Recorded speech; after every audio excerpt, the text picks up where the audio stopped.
Hi everyone, Father Scott Vanderveer here, reminiscing about my life as a Catholic high school religion teacher.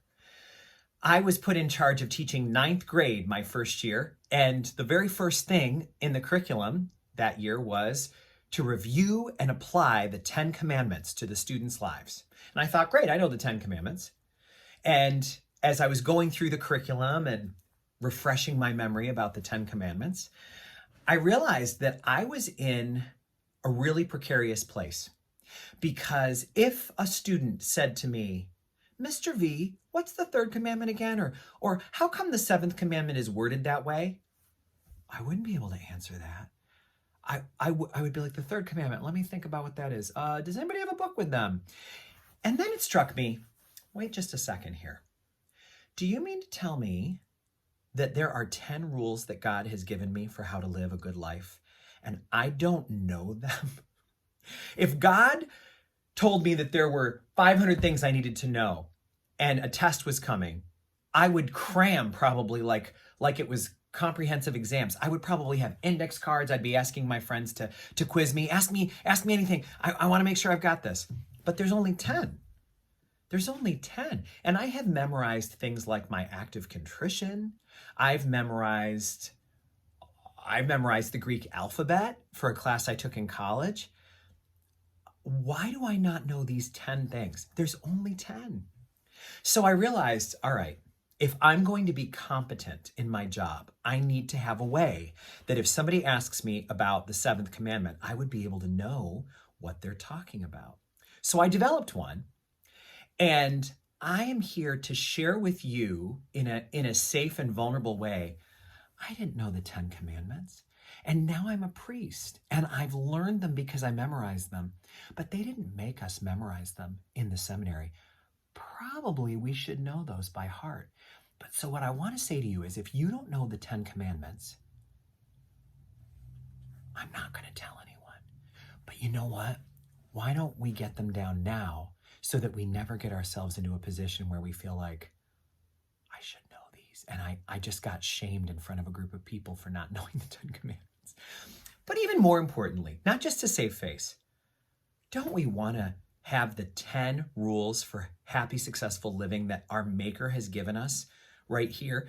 I mean, I just got a new washer and dryer, and it was very clear to me that I needed to read the instruction manual, at least an overview of it, so that I would be able to know how to use this new device properly. So these devices are much more complicated than my washing machine, and there are 10 rules in the manual. So here is the mnemonic device that I wound up cooking up one night to make sure that I was ready for my job as Catholic high school religion teacher. And here it is. No one's name is as holy as your mom's. Killing an adult is stealing life. Lying to your neighbor's wife does no good. Can you catch the 10 there? No one's name is as holy as your mom's. Killing an adult is stealing life. Lying to your neighbor's wife does no good. Let's start with the first 4. No one's name is as holy as your mom's. No one, there shall be no other God beside me. No one's name, don't take the Lord's name in vain. No one's name is as holy, keep holy the Sabbath. No one's name is as holy as your mom's, honor your father and mother. There they are right there.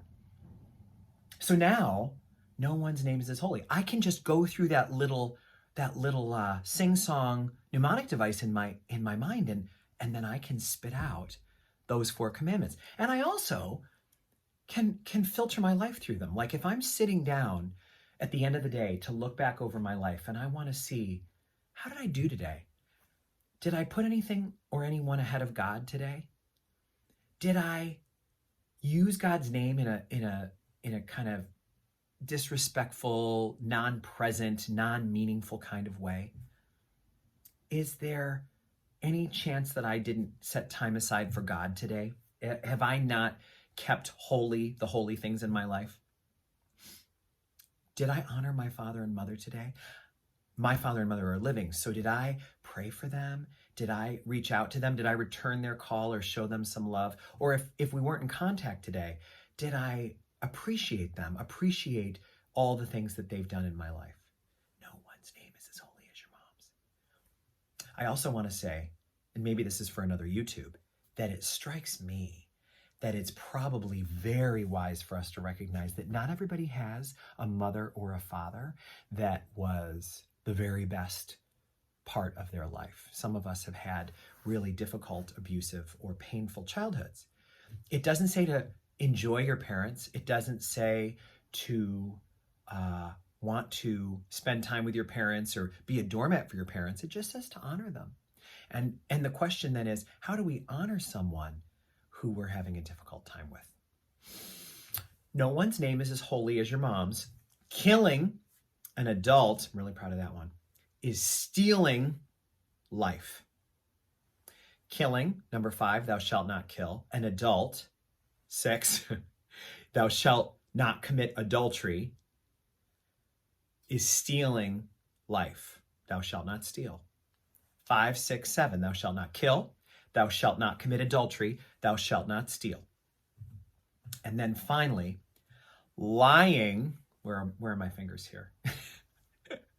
Lying to your neighbor's wife does no good. Thou shalt not lie, bear false witness. I can't do that anymore. Number 8, thou shalt not bear false witness against your neighbor. Don't lie. Number 9, don't covet your neighbor's wife. And number 10, don't covet your neighbor's goods. No one's name is as holy as your mom's. Killing an adult is stealing life. Lying to your neighbor's wife does no good. Now, I went into a little bit of detail on the 4th commandment because that's one that's so clear and the wording is so, I think, helpful and important. But obviously, you could imagine we could actually do some deep reflecting on all 10 of those commandments. And because I think there's a lot of them that are just very basic. Don't kill people.